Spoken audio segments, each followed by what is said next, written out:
Assalamualaikum warahmatullahi wabarakatuh. Bismillahirrahmanirrahim.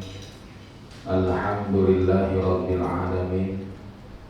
Assalatu wassalamu ala asyrafil anbiya'i wal mursalin, Sayyidina wa habibina wa syafi'ina wa maulana Muhammadin wa ala alihi wa sahbihi ajma'in. Subhanaka la ilma lana illa ma 'allamtana innaka antal alimul hakim. La haula wa la quwwata illa billahil aliyyil azim. Amma ba'du. Bapak Ibu, mari sama-sama kita baca doa, ikuti setelah saya. Bismillahirrahmanirrahim. Rabbi auzi'ni an ashkura ni'mataka allati an'amta alayya wa ala walidayya wa an a'mala salihan tardahu wa adkhilni birahmatika fi ibadika salihin. Labbaik Allahumma labbaik.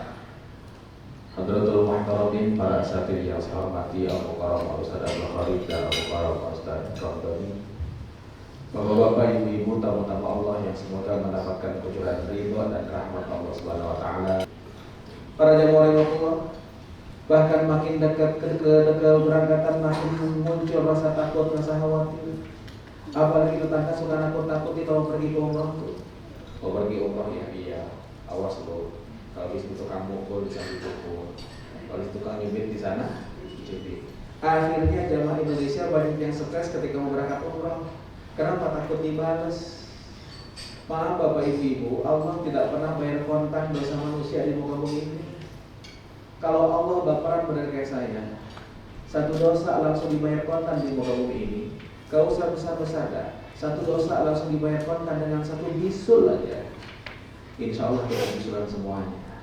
Tapi Allah tutup aib kita sehingga yang tahu akan dosa kita cuma kita dan Allah Subhanahu wa taala. Tapi alhamdulillahnya dengan pengertian seperti ini ternyata jamaah Indonesia ini jamaah yang paling gampang diatur di Mekah Madinah. Orang India susah diatur. Orang Mesir galakkan dia kalau diatur. Tapi orang Indonesia taat betul. Dan yang namanya orang Indonesia itu sangat disenangi sama orang pengemis yang minta-minta di Mekah maupun di Madinah. Kenapa sebenarnya baik-baik? Datang orang Mesir, bakhil. Datang orang Malaysia, pelit kata mereka. Datang orang Indonesia, bagus. Kenapa? Karena ternyata orang Indonesia terkenal dermawan di Mekah. Padahal di Jakarta ini bisa jadi pelit. Tapi begitu sampai ke Mekah Madinah berubah jadi dermawan. Kok bisa begitu? Karena ternyata orang tua kita dulu, guru-guru kita dulu suka ngajarin. Kalau nanti tua punya rezeki bisa ke Mekah Madinah, ada yang minta-minta, yang ditolak kasih aja berapapun juga. Kenapa? Takutnya yang minta-minta itu malaikat. Saking baiknya jamaah kita, ada jamaah Allah pulang dari masjid, desek-desekan, dompet dia simpan di kantong belakang, tiba-tiba dompetnya hilang. Pas hilang, dia pulang ke hotel, ketemu ustaznya. Di lobi dia ngomong sama ustaznya, Ustaz, ada apa Pak? Alhamdulillah kata dia, dompet saya diambil malaikat. Ustaznya bengong sambil nanya, Bapak, yang namanya malaikat itu sejak kecil diajarin ada 10, ada Jibril, Mikail, Israfil, terus sampai Munkar Nakir, Malik Ridwan. Bapak, saya pengen tahu di antara 10 malaikat ini mana sih malaikat yang tugasan nyopet? Tapi yang pasti Bapak Ibu, kenapa kok ketika akan ke Mekah hati deg-degan, rasa takut muncul? Karena ternyata setiap orang yang datang ke tanah haram disunahkan mengucap salam tanah haram. Salam tanah haram bukan assalamualaikum. Salam tanah haram tidak lain yang dilakukan labbaik Allahumma labbaik, sama-sama. Labbaik la syarika lak labbaik. Innal hamda wan ni'mata laka wal mulk la syarikalah.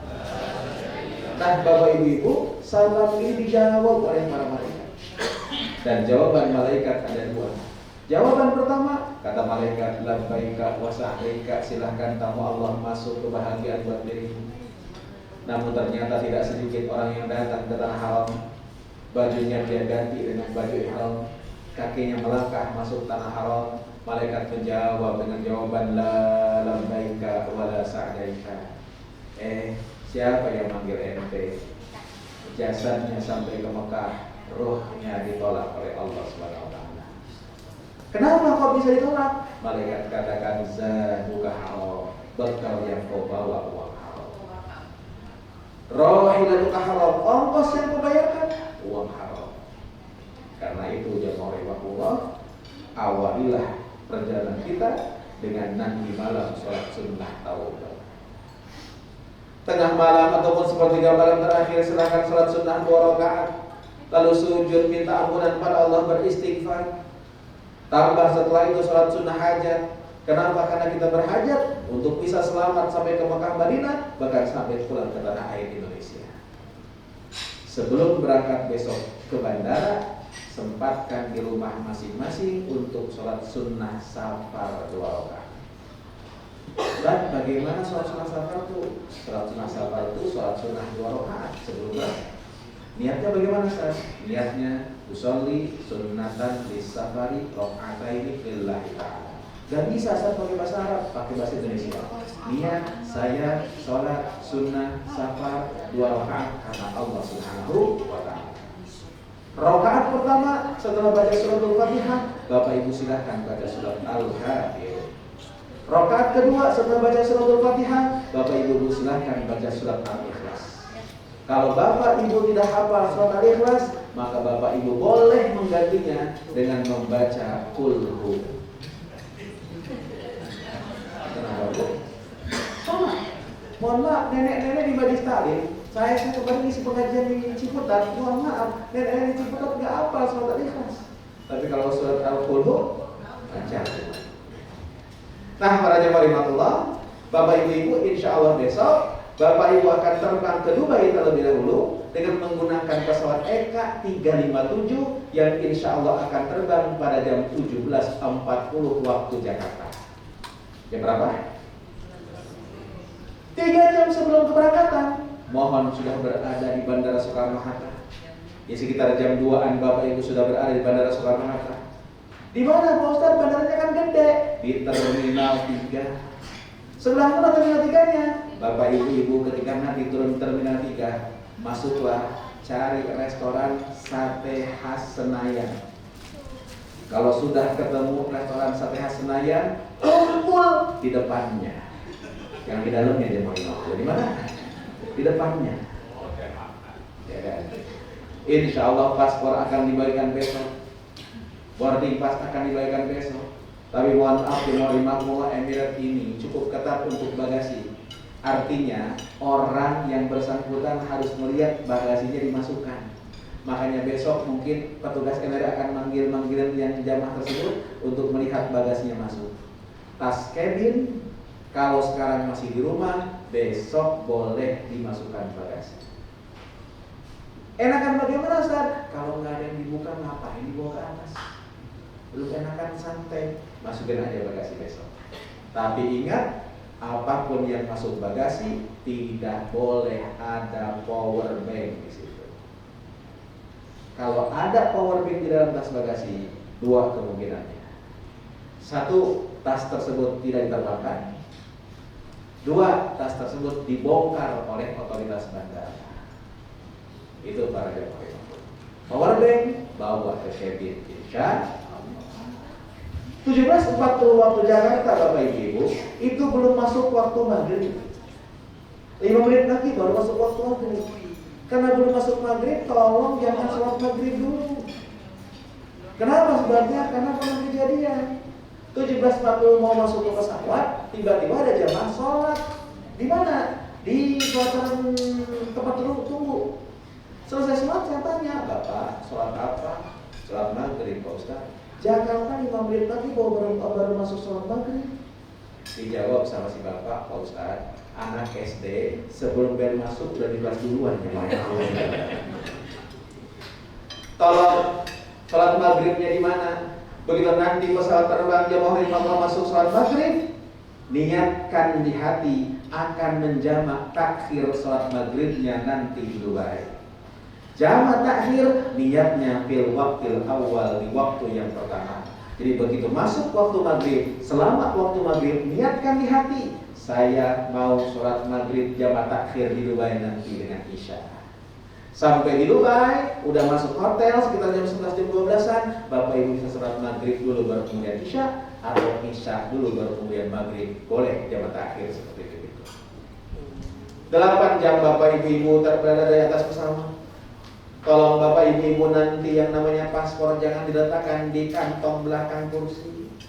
Karena sering kejadian paspor diletakkan di situ, pas turun lupa. Udah pasti lupa dah kalau di di kantong belakang kursi. Para jemaah imam begitu turun di Dubai, Bapak Ibu mohon besok keberangkatan pakai seragam NRA. Kenapa sebabnya? Supaya kita bareng-bareng. Namanya bandara Dubai itu gede banget. Kalau gede mah biasa aja. Jadi kalau gede itu dalam bahasa Arabnya isim tafdil, ya kan? Ismut tafdil. Kalau bahasa Inggrisnya superlatif, ya kan? Kalau gede biasa, kalau gede itu kan superlatif, gede banget. Kalau hilang satu orang ribet, kan itu tolong pakai baju NRA. Nah selalu bersama-sama. Bawa ke toilet bareng-bareng yang masuk ke toilet satu, yang nungguin sebes. Ya. Itu para jemaah imam. Kenapa? Kalau hilang satu ribet. Kenapa lagi? Karena memang bandara Dubai itu silent airport. Gak ada yang teriak-teriak Badung, Badung, Badung, Badung. Gak ada yang imam. Semuanya diam aja. Langsung ke imigrasi. Selesai imigrasi jemaah imam akan langsung ke conveyor belt. Mohon maaf untuk ngambil koper di Dubai, ada porter tapi bayar masing-masing. Berapa bayar porter di sana? 100 dinar. Dirham, 100 dirham. 1 dirham sekitar 4.000. Silahkan ambil masing-masing. Insya Allah koper dari Jakarta masih aman, masih pada kosong. Jadi diambil masing-masing juga nenek-nenek kuat insya Allah. Yang repot kalau dari Jeddah Dubai ambil koper, itu pasti kopernya udah pada ambil masing-masing, kemudian bawa ke bus. Insya Allah Bapak Ibu besok malam Bapak Ibu sudah nginep di Dubai. Malam Kamis Bapak Ibu nginep di Dubai. Dan Kamis sore Bapak Ibu insya Allah Ibu Bapak akan tinggalkan Dubai menuju ke Madinah Al-Munawwarah. Turun di Madinah, langsung ke imigrasi. Selesai dari imigrasi, jemaah imam ketemu koper lagi. Nah, kalau di Madinah, koper besar tidak usah diambil. Koper kecil, kalau sempat diambil, ambil. Tapi kalau seandainya begitu turun, selesai imigrasi, langsung disuruh keluar aja. Kemana? Duduklah di tempat duduk. Kenapa? Karena sekarang koper, mohon maaf, bis baru boleh masuk kalau jamaah sudah beres kopernya. Duduk-duduklah di situ jemaah imam bukan di bandara. Nanti porter akan ngurus kopernya. Baru setelah diurus jemaah imamullah selesai, bis dipanggil, kita masuk bis dan insya Allah akan langsung ke hotel di Madinah. Jarak dari bandara ke hotel sekitar setengah jaman. Selama menuju ke hotel, tolong perbanyak baca sholawat. Salawatnya bagaimana? Salawatnya boleh Allahumma salli ala Sayyidina Muhammad wa ala ali Sayyidina Muhammad.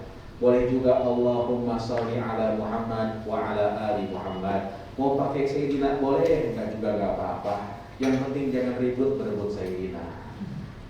Karena sekarang di Jakarta ini Bapak Ibu saya sering ceramah ke masjid-masjid, itu banyak yang ribut gara-gara Sayyidina. Sampai-sampai jemaah imamullah semua masuk masjid tiba-tiba dijagain, nggak boleh masuk ke dalam masjid. Karena nggak bisa masuk, saya tanya ke tukang ojek yang mantap, Abang, kenapa sih kita nggak boleh masuk ke dalam masjid mau sholat? Dijawab sama tukang ojek yang mangkal depan masjid, Pak Haji, tadi di masjid ada yang berantem, makanya masjid ditutup. Berantem kenapa? Itu Pak Haji, tadi jamaah yang sholawatnya Allahumma sholli ala Sayyidina Muhammad ribut berantem sama yang sholawatnya Allahumma sholli ala Muhammad. Tadi pada berantem berebut Sayyidina. Serem Pak Haji melihatnya. Untung Pak Haji, saya mah gak pernah sholat.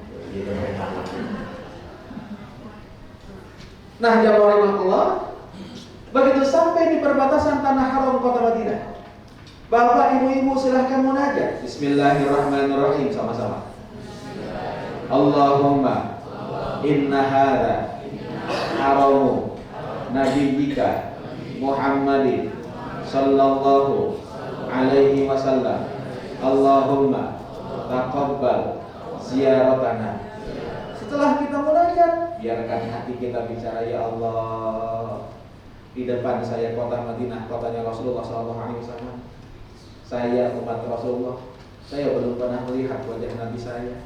Bahkan saya ditakdirkan oleh Engkau, ya Allah, untuk terlahir jauh dari masa Nabi, jauh dari tempatnya Rasulullah. Hari ini saya datang, ya Allah, membawa cinta dalam hati ini pada Rasulullah, membawa rindu dalam jiwa ini pada Rasulullah. Tolong sampaikan salam rindu saya pada baginda Rasulullah SAW.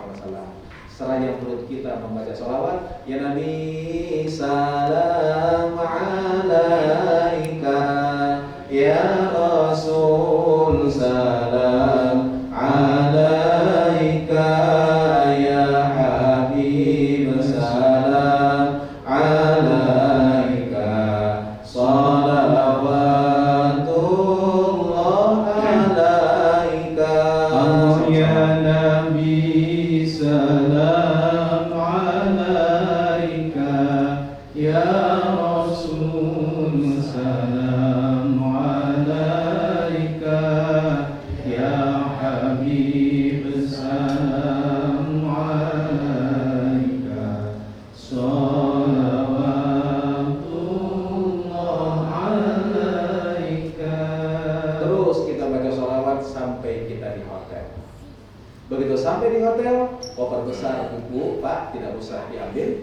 Insya Allah nanti petugas-petugas kita akan mengantarkannya ke depan kamar masing-masing. Sedangkan koper cabin, koper kecil, travel bag silahkan ambil masing-masing.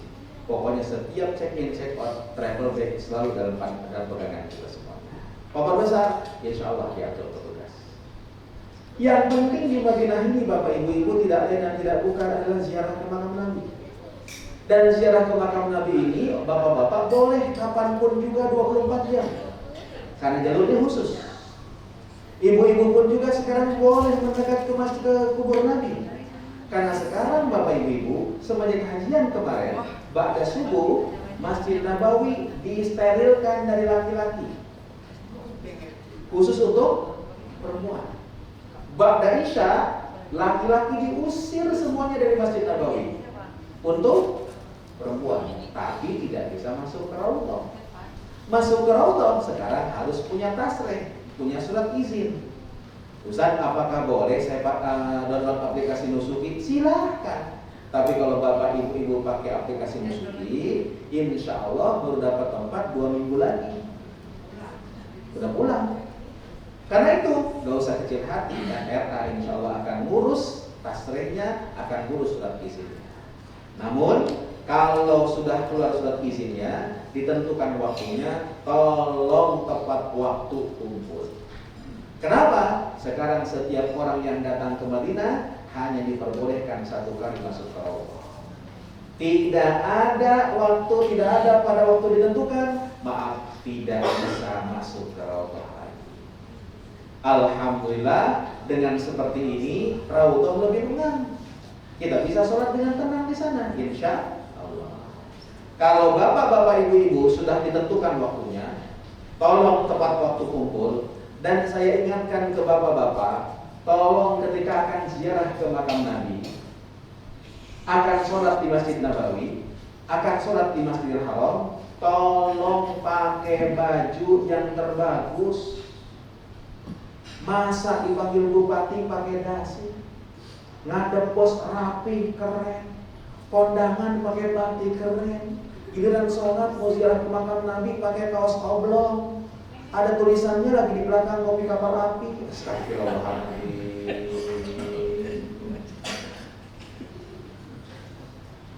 Nah, para jamaah rahimahullah, silahkan antri. Kalau sudah masuk, silahkanlah sholat di raudhah.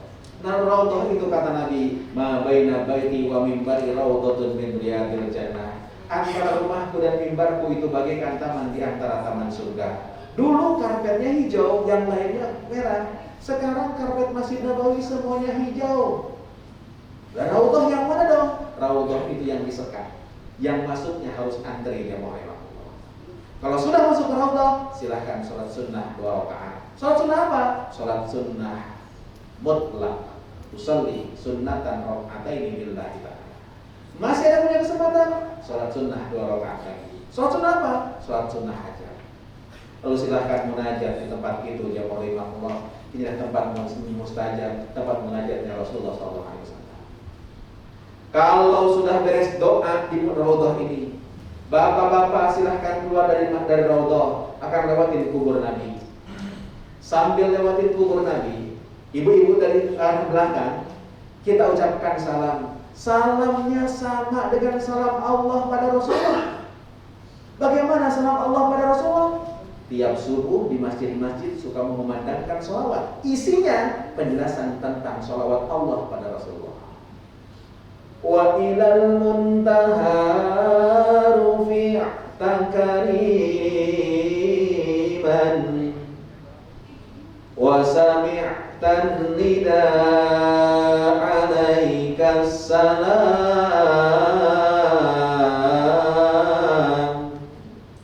Pernah dengar sholawat ini? Salatu wassalamu alaik. Salamnya Allah pada Rasulullah bagaimana? Minimal sambil jalan lewatin kubur Nabi, kita ucapkan salam. Assalamu alayka ya Rasulullah. Bareng-bareng. Assalamu alayka ya Habiballah. Assalamu alayka ya Nabiyallah. Assalamu alayka ya Safwatallah. Assalamu alayka ayyuhan nabiyyu wa rahmatullah wa barakatuh. Assalamu alayna wa ala ibadillah as-salihin. Ashhadu annaka ya Rasulullah jahadta fillahi haqqa jihadihi wa nasahta al-ummah wa addaita al-amanah wa ballagta ar-risalah. Allahumma ati sayyidana Muhammadan al-wasilata wal fadilata wa ba'athu maqama mahmuda alladhi wa'adtahu innaka la tukhliful mi'ad. Saya yakin gak ada yang apa. Gak usah kecil hati Bapak Ibu. Sampai lewatin kubur Nabi kita Muhammad SAW, kita ucapkan salam minimal. Assalamu alayka ya Rasulullah. Nabi jawab salam kita. Cuman kuping kita aja gak pernah dengar jawaban Nabi. Karena itu yakinlah Rasulullah jawab. Karena saya yakin Rasulullah jawab, jemaah Allah. Habis salam saya ucapkan kata-kata seperti ini. Kalau boleh Bapak Ibu tiru silahkan. Ya Rasul, ini saya Helmi, umat engkau yang belum pernah melihat wajah Nabi engkau, umat engkau yang belum pernah berjabatan dengan tangan engkau, umat engkau yang sedikit pun belum pernah mendengar suara engkau. Tapi izinkan saya hadir ke tempat ini karena cinta saya kepada engkau wahai Rasulullah, rindu saya pada dirimu ya Rasulullah. Tolong terima cinta saya, tolong terima rindu saya pada engkau ya Rasul. Lalu kita bicarakan Nabi, ya Allah, saya ini seorang putra dari bapak saya, ini bapak saya. Saya ini seorang putra dari ibu saya, ini ibu saya. Di depan Rasulullah ya Allah, di hadapan engkau ya Rabb, hari ini izinkan saya banggakan ibu dan bapak saya. Kenapa sebabnya saya banggakan ya Allah? Karena tertanamnya keimanan dalam hati yang menanamkan pertama kali ibu dan bapak saya. Yang mengajarkan sosok Rasulullah pertama kali ibu dan bapak saya. Terngiang dalam benak saja, ibu saya cerewet nyuruh saya sholat. Bahkan kuping saya pernah dijewer ya Allah oleh ibu saya ketika saya tidak sholat. Bapak saya galak nyuruh saya sholat ya Rob. Bahkan mata saya ketika saya susah bangun subuh diciprati air oleh bapak saya. Saat itu saya kesel ya Allah. Tapi sekarang saya rasakan, kalau bukan karena jerih payah ibu dan bapak saya, bimbingan mereka, usaha mereka, cerewetnya mereka, jeweran mereka, mungkin tak akan pernah ada cinta dalam hati saya pada Rasulullah. Izinkan saya banggakan mereka di hadapan Engkau ya Allah, di hadapan Engkau wahai Rasulullah SAW. Ada di antara ibu dan bapak saya, ada yang belum sempat datang ke tanah suci. Mereka bukan tidak cinta pada Rasulullah, tapi mereka berkorban demi saya anak-anaknya. Orang tua saya yang telah tiada, tolong jumpakan dengan kekasihmu Muhammad SAW. Bicara begini depan kubur Nabi, saya rasa air mata kita tidak akan pernah bisa tertahan. Jangan harap ibu akan bergetar hatinya ketika menyebut nama Allah. Bapak akan meneteskan air mata ketika menyebut nama Rasulullah. Kalau mengingat orang tua saja, tak pernah meneteskan air mata. Selesai itu, silahkan bicara lagi. Ya Allah, hidup saya ke depan belum tentu lebih lama dibandingkan hidup yang telah saya lampaui. Karena itu di depan kubur Nabi ini saya mohon bimbinganmu agar saya bisa istiqomah jalannya Rasulullah sampai wafat menjemput saya. Lalu langkah selangkah. Setelah selangkah, di situ ada makam Abu Bakar. Ucapkan salam, Assalamualaikum ya Abu Bakar. Di samping Abu Bakar ada Umar. Ucapkan salam pada Umar, Assalamualaikum ya Umar. Lalu bicara lagi, ya Allah, Abu Bakar Umar mendapatkan kemuliaan wafat dikuburkan di samping makam Nabi. Nanti kalau si Helmi ini mati, gak mungkin ya Allah di samping makam Nabi saya dikuburkan. Ya Allah, kalau kau berikan ketakwaan pada Umar, kau berikan keistiqomahan pada Umar, kau berikan keyakinan pada Umar, tolong berikan itu semuanya pada saya, sehingga hidup saya akan datang bisa bermanfaat untuk agamamu ya Allah Rabbana. Ya Allah, mohon bimbinganmu. Pak Bu, itulah hebatnya Rasulullah. Di samping kubur Nabi bukan kubur anak istrinya. Pada Rasulullah punya anak namanya Fatimah, bapak-bapak. Fatimah ini meninggal dunia kira-kira 6 bulan setelah Rasulullah meninggal dunia. Tapi Fatimah putri kesayangan Nabi tidak dimakamkan di samping makam Nabi. Yang dimakamkan di samping makam Nabi dua orang sahabatnya. Abu Bakar dimakamkan di pundak Rasulullah SAW, dan yang kedua Umar dimakamkan di kaki Rasulullah SAW dengan posisi makam seperti ini. Jadi tengah makam Rasulullah SAW, jadi manis makam Abu Bakar Siddiq radhiyallahu anhu. Sedangkan dari peringkih makam Umar bin Khattab radhiyallahu anhu. Kenapa kalau di samping makam Nabi bukan makam anak istrinya? Dan kenapa sahabat itu banyak? Kenapa sampai 2 orang? Tapi kenapa kok yang dimakamkan di samping makam Nabi hanya 2 orang sahabatnya saja? Kenapa yang lain tidak dimakamkan di situ? 2 pertanyaan ini jawabannya panjang, Pak. Kalau saya jawab sekarang, waktu mana kita habis. Jadi kalau mau tahu jawabannya, undang saya ceramah. Gitu. Nah, para jamaah rahimakumullah, setelah itu silahkan perbanyak ibadah di Masjid Nabawi. Salatun fi masjid hadza, kata Rasulullah, salat di masjidku ini, kata Nabi, afdalu min alfi rakaatin fi ma siwahu, lebih afdal 1000 rakaat dibandingkan salat dimanapun juga, kecuali Masjidil Haram. Salat di Masjidil Haram pahalanya 100.000 kali. Tapi tolong, kalau salat di Masjidil Haram dan Masjid Nabawi, jangan bawa-bawa kalkulator. Selesai sholat itu pahala. Waduh. Akhirnya karena merasa kebanyakan pahala, ada orang pulang umroh gak mau sholat lagi. Bahaya. Insya Allah Bapak Ibu, insya Allah Bapak Ibu akan Jumatan di Madinah Al-Munawwarah. Insya Allah. Yang saya ingatkan, satu, Jumat di Masjid Nabawi, imam itu suka membaca surat As-Sajdah. Dan imam melaksanakan sujud tilawah ketika imam membaca ayat 15 dari surat As-Sajdah tersebut. Innama yu'minu bi ayatina alladziina idza dzukiru biha kharru sujada wa sabbahu bihamdi rabbihim wa hum la yastakbirun. Imam takbir, Allahu Akbar, bukan ruku tapi langsung sujud. Lah kok bisa langsung sujud? Ini yang dibaca oleh imam ayat sajadah. Kalau ayat sajadah dibaca oleh imam, maka imam yang membaca, terus makmum yang mendengarkan, sunnah sujud. Setelah sujud, bangkit lagi, melanjutkan bacaannya. Tatajafa junubuhum 'anil madaji'i khaufan wa tama'a. Terus sampai terakhir. Sayangnya di Indonesia jangan dilaksanakan. Jadi jamaah Indonesia begitu mendengar imam Allahu Akbar, dia ruku, Allahu Akbar. Padahal itu takbir untuk sujud. Kiri kanan orang Arab tahu itu sujud. Makanya kiri kanan sujud semuanya. Orang Indonesia ruku sendirian. Pas lagi ruku sendirian, dia bingung.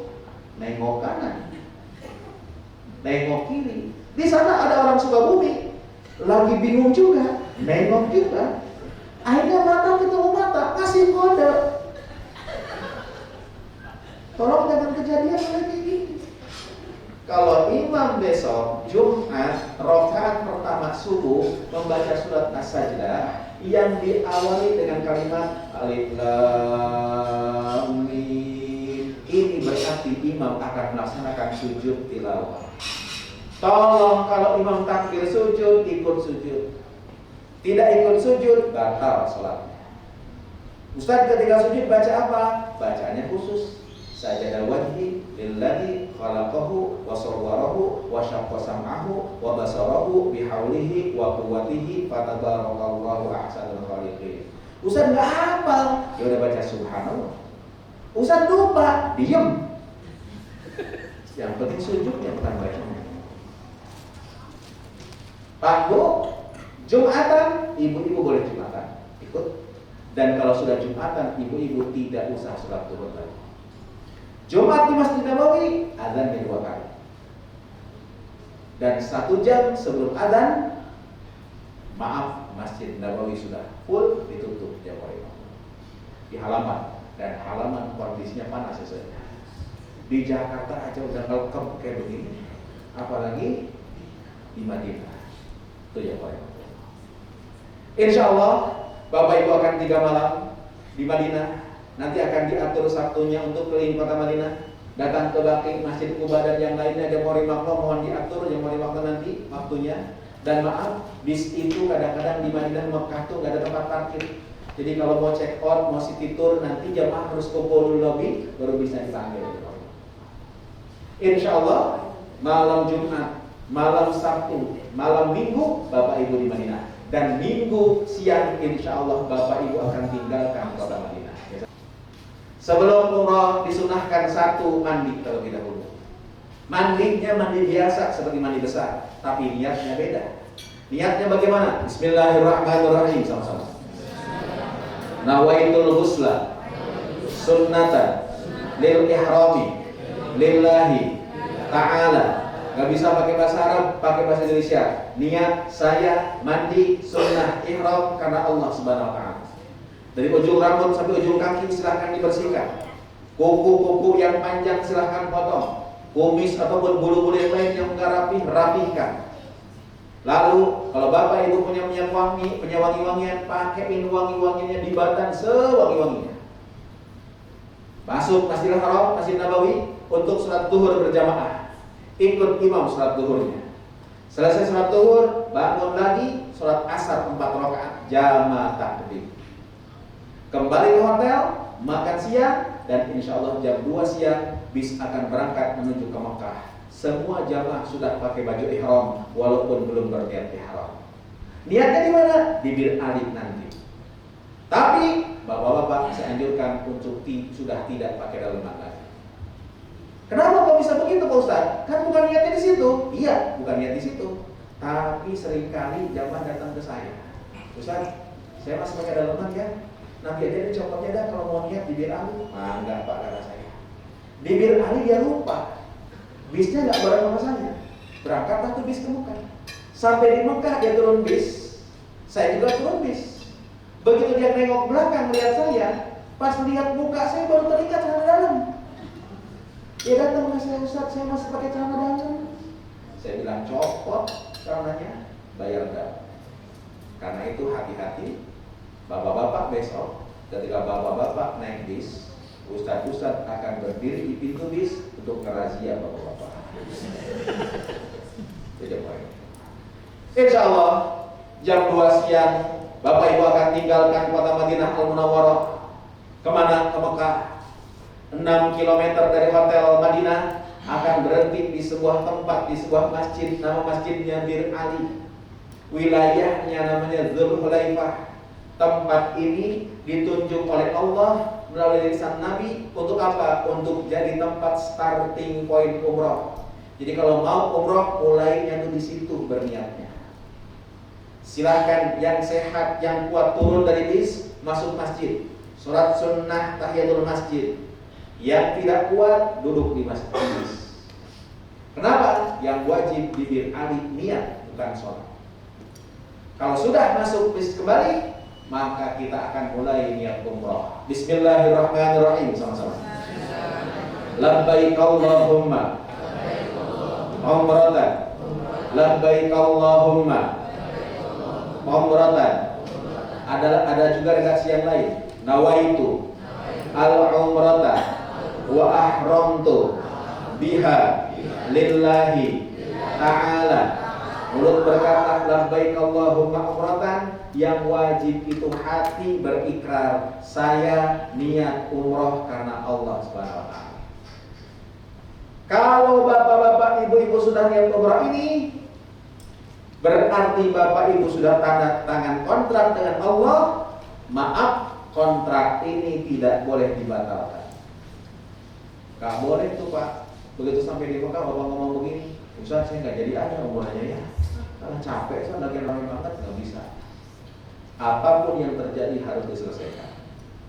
Bahkan maaf, kalau sudah niat umroh ini, ternyata Allah perintahkan Israel untuk mencabut nyawa orang yang sudah niat umroh ini, maka 1, tetap dimandikan itu mayat. 2, dikafani itu mayat. 3, disolati itu mayat. 4, tidak boleh ketika dikafani kepala ini. Kenapa? Karena dia mati meninggal dalam keadaan ihram. Orang ihram tidak boleh menutup kepala. Dan kata Nabi nanti, fa innahu yub'atsu yaumal qiyamati mulabbiyan. Orang ini nanti di hari kiamat akan dibangkitkan sambil bertalbiyah labbaik Allahumma labbaik. Makanya indah sekali orang yang meninggal dalam keadaan ihram. Ada yang mendaftar besok. Ada. Ya nanti saya lapor sama malaikat yang dulu. Nah, Allah, kalau sudah niat umrah ini, sudah tanda tangan kontrak dengan Allah dalam bentuk yang ihram ini, maka larangan ihram berlaku. Bapak-bapak yang mau Allah tidak boleh tutup kepala, pecinya copot. Bapak-bapak hati-hati yang pakai kacamata. Kadang-kadang pakai kacamata disimpannya di sini. Letakin kepala di kepala. Hati-hati ketika kacamata letakkan di sini, kena dam. Laki-laki tidak boleh menggunakan sendal yang menutup tumit. Besok tadi berjalan ke Mekah pakai sendal, jangan pakai sepatu. Laki-laki hanya menggunakan 2 helai pakaian, bawahnya disarungkan, atasnya diselendangkan. Ustaz bagaimana? Kemarin saya ke Tamrin City, begitu sampai Tamrin City dan ada yang nawarin, katanya ini celana dalam untuk ihram, boleh nggak dipakai? Boleh. Tapi bayar dam. Loh kok bayar dam? Karena baju ihram 2 helai, kalau pakai itu 3 helai. Perempuan dalam menggunakan tutup muka, termasuk tutup muka cadar, termasuk tutup muka masker. Laki-laki dan perempuan dalam menggunakan wangi-wangian, termasuk wangi-wangian sabun, sampo, tisu basah, bedak, lip gloss. Apa yang blok-blok itu bukan konblok, apa namanya? Sunblock. Saat bagaimana kalau minyak angin, minyak kampak, minyak kayu putih, PPO, balsam Artisan, fresh care, itu mah bukan wangi tapi bau. Karena itu boleh dipakai. Ustaz bagaimana baju ihram saya laundry, sekarang masih wangi, boleh nggak dipakai? Boleh. Kenapa? Ngasih wanginya sebelum nih. Laki-laki dan perempuan dilarang motong-motong rambut, gunting-gunting rambut atau bulu-bulu yang lain. Hati-hati, kucek-kucek hidung, kecabut bulu hidungnya, bayar dam. 1 bulu hidung kasih sodakoh. Sodakohnya berapa? 1 paket makan. 1 paket makan yang gampang di sana Kentucky. Berapa Kentucky saya untuk satu paketnya? Satu paket Kentucky bisa 25 real. Jadi puncak itu pecah betul dulu satu 20 real. 20 itu wan ni'mata laka wal mulk la syarikalah. Bapak Ibu, saya ingatkan, antara Madinah Mekah sekarang tidak ada rest area. Kalau Bapak Ibu mungkin pernah umrah beberapa tahun yang lalu ada rest area, sekarang tidak ada. Dibongkar semuanya. Ustaz, gimana dong kalau kita mau ke toilet? Di bis ada toilet. Atau silahkan urusan toilet jamak takdim di Madinah. Atau jamak takhir ketika sampai di Mekah. Mudah-mudahan kuat semuanya. Nah, para jemaah Allah, insya Allah sampai Mekah, Bapak Ibu akan langsung dibawa ke hotel terlebih dahulu. Saya ingatkan Bapak Ibu ketika kita dalam keadaan ihram boleh batal wudu. Jadi nggak usah kecil hati mau batal wudu nggak masalah. Para jemaah Allah, gimana Pak Ustaz kalau lagi tidur di bis tiba-tiba mimpi basah? Batal apa enggak ihram saya? Tidak batal. Silahkan mandi, tapi mandinya jangan pakai sabun. Para jemaah Allah sampai di hotel, insya Allah makan malam dulu. Di hotel Mekah, insya Allah hotelnya Hilton Convention. Hilton Convention itu hotel baru, Pak. Bagus hotelnya. Cuman kalau pulang agak nanjak. Itu aja. Makan pagi, makan siang, makan malam semuanya di hotel. Para jemaah Allah, nanti masuk hotel dulu, check in dulu, baru kemudian kita akan berangkat menuju ke Masjidil Haram untuk tawaf dan sa'i, rukun kedua dan ketiga umrah. Sebelum berangkat ke masjid, insya Allah sebelum tawaf, NRA memfasilitasi headset. Headset itu apa? Alat bantu dengar. Sehingga ustadznya gak usah teriak-teriak, tapi doanya bisa kedengaran insya Allah. Mudah-mudahan bisa nambah khusyuk. Cuma saya ingatkan, headset ini bukan souvenir. Jadi tolong balikin lagi. Karena setiap omongan ada aja yang hilang di kantongnya. Dan headset ini Bapak Ibu, kalau sudah menyala, suara Ustaz bisa terdengar, Bapak Ibu bisa melaksanakan 3 hal.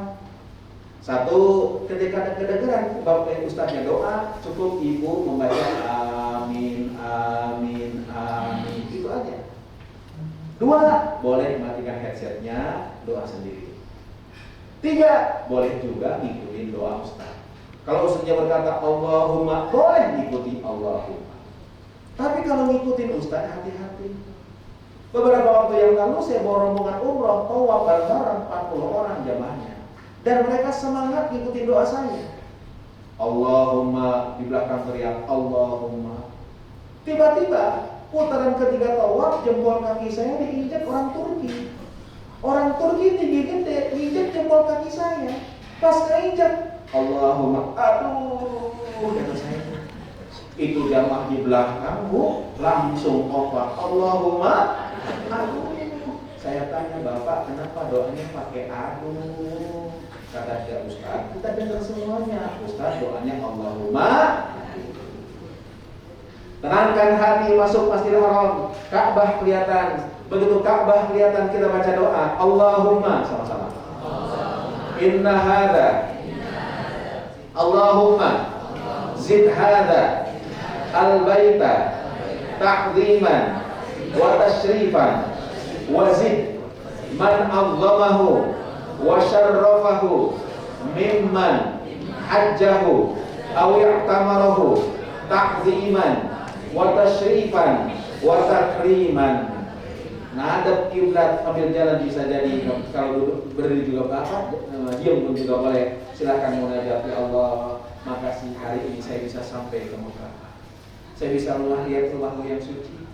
Saya bisa kemari bukan karena kehebatan saya, bukan karena kepintaran saya, bukan karena kekayaan saya. Engkau yang mudahkan saya langkah sampai ke tempat ini. Ya Rabb, saya dulu gak punya apa-apa. Bahkan habis nikah saya gak punya apa-apa, ya Rabb. Piringnya dikasih mertua, ya Allah. Ternyata kau berikan kemudahan pada saya sehingga saya bisa sampai ke tempat ini. Makasih ya Allah, makasih ya Allah. Kalau sudah selesai tenang, baru kita mulai tawaf rukun kedua umrah ini. Tawaf itu muter Ka'bah 7 putaran. Syaratnya satu, harus punya wudhu. Jadi kalau batal wudhunya, berhenti tawafnya, wudhu dulu, lanjutkan di putaran berapa. Ustaz, gimana sentuhan laki-laki dan perempuan batal apa enggak? Ketika tawaf, yakinkan enggak batal. Kenapa? Karena kalau yakin batal, insya Allah tawaf kita enggak beres-beres. Putaran pertama diinjak orang India. Izin, Ustaz, saya mau wudhu dulu. Wudhu dulu. Selesai wudhu, kesenggol orang Pakistan, wudhu lagi. Daripada nggak beres-beres, yakinkan tidak batal. Tapi kalau balik ke hotel, balik lagi seperti di Indonesia. Itulah perbedaan pendapat, bukan untuk saling menyalahkan. Sekarang ini gampang banget orang itu ngebid'ahin orang. Orang itu nyalahin orang. Padahal ngajinya cuma dari Bekasi sampai Sudirman, dari radio doang. Turun dari radio, nyalahin yang nyampe, nyalahin kiai. Masya Allah. Perbedaan pendapat bukan untuk saling menyalahkan, saudaraku. Mazhab Syafi'i, mazhab Hanafi beda. Salah satu perbedaannya kalau mazhab Hanafi, aminnya tuh nggak keras. Ghairil maghdubi alaihim waladdallin. Gimana kita? Amin gitu kan? Kalau bapak ibu pergi ke Turki, 95% Turki mazhabnya Hanafi, aminnya nggak keras. Saya pernah Jumatan di Turki. Khotib naik mimbar pakai bahasa Turki. Kita di tengah-tengah masjid 30 orang ngotot dengerin khotib. Padahal nggak ada yang paham, tapi nggak ada yang ngantuk. Di Jakarta bu, besok bapak buka Jumatan, begitu masuk masjid, khotib naik mimbar, bapak tuh baca doa. Doanya apa? Bismika Allahumma ahya wa bismika amut. 90% tidur. Makanya bapak-bapak kalau Jumatan nyari masjid yang pakai AC. Kenapa? Adem. Ya kan?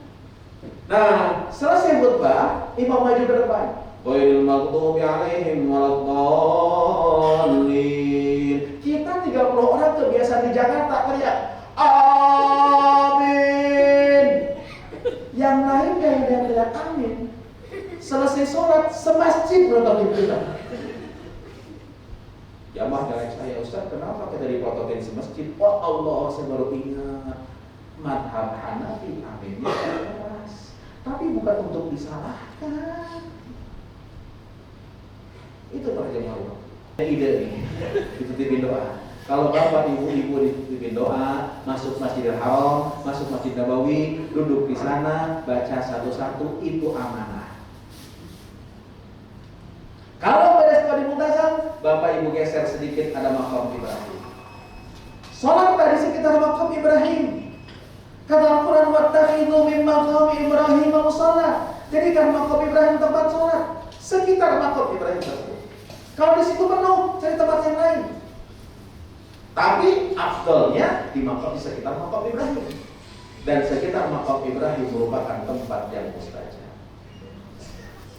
Beres kalau di situ, bapak ibu silahkan ambil air zam-zam. Air zam-zam ini kata Nabi, ma'u zam-zam lima syuribalahu. Air zam-zam tergantung niat apa kita minumnya. Karena itu sebelum minum air zam-zam, sunnah baca doa dulu. Bismillahirrahmanirrahim.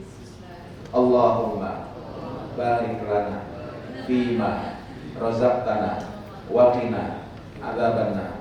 Doa apa tuh? Yang diikuti. Nih doanya, Allahumma inni as'aluka ilman nafi'an wa rizqan wasi'an wa shifaan min kulli da'in wa saqamin bi rahmatika ya arhamar rahimin.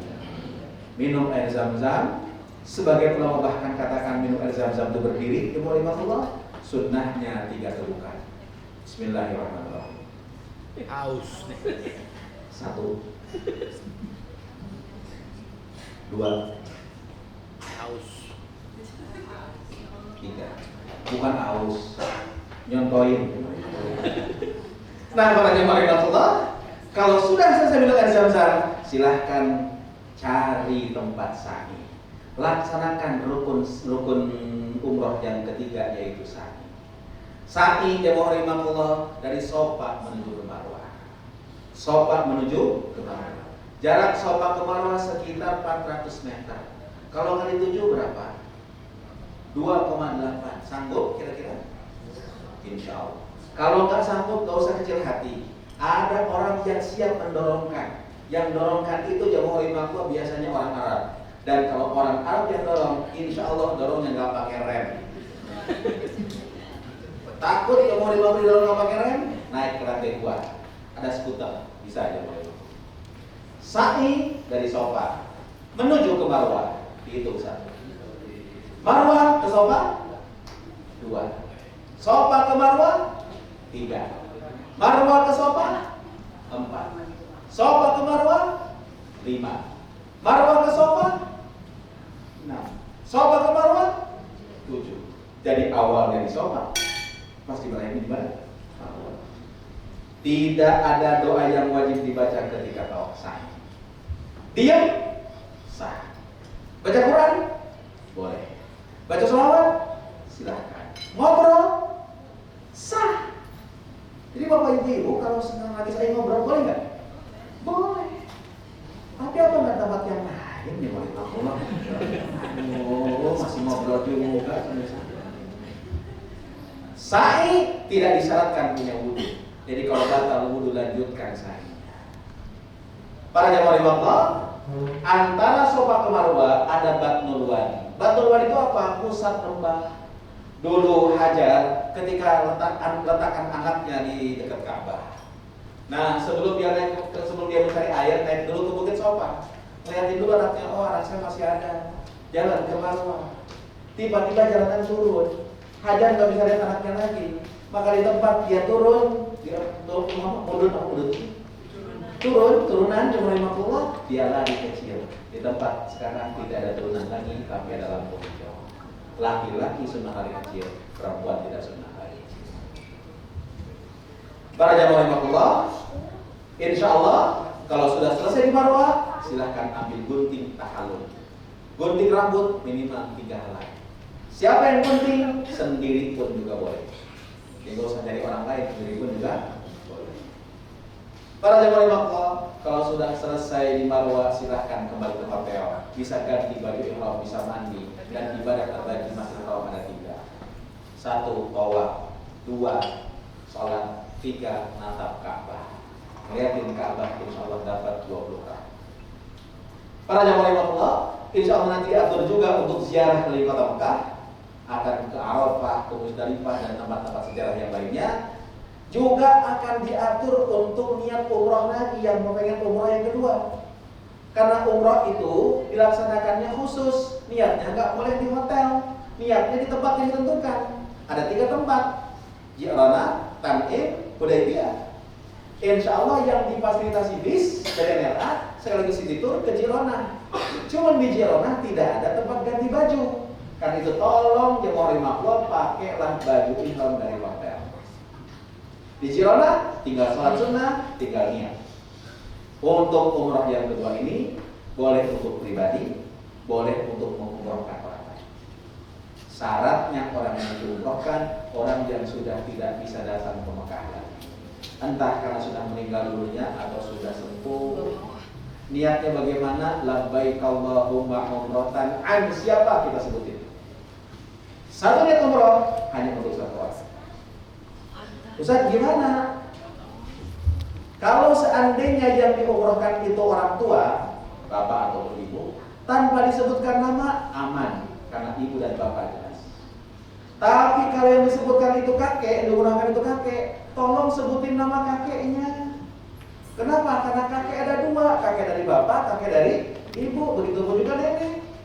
Kalau cuma niat, saya niat umroh untuk kakek saya. Itu masih malaikat masih nunggu gitu. Ini kakek yang mana ya? Nama malaikat ini gitu. Mohon maaf bercanda ya malaikat. Para jemaah Allah, ketika bapak niatkan umrah untuk orang lain, insya Allah tidak akan pernah dikurangi oleh Allah Subhanahu Wa Taala pahala kita. Kalau mau umrah lagi, silahkan naik taksi. Di depan hotel Hilton Convention ada banyak taksi ke Tan'im. Mau diantar, silahkan hubungi ustaznya. Mau umrohin lagi, tapi kaki udah gempor, cari orang amanah, ongkosin dia untuk melaksanakan umrah. Insya Allah sebelum meninggalkan kota Mekah nanti, Bapak Ibu harus tawaf wada. Yang sehat wajib tawaf wada. Yang haid tidak usah tawaf wada, tidak bayar dam. Yang sakit kalau masih punya uang dorong. Yang sudah tidak punya uang lagi untuk didorong, tidak usah tawaf wada dan tidak bayar dam. Insya Allah pulang dari Jeddah nanti. Jadi bapak-bapak, ibu-ibu, urusan oleh-oleh saya anjurkan selesaikan di Madinah. Kenapa di Madinah lebih tenang? Di Madinah itu bapak ibu-ibu berangkat sholat zuhur gak bawa apa-apa. Pulang ke hotel habis sholat zuhur bawa kresek. Asar gitu juga, maghrib gitu juga, isya gitu juga. Insya Allah 3 malam penuh tuh koper. Ya kan? Di Mekah bapak ibu tidak ketemu dengan orang jualan-jualan kayak begitu.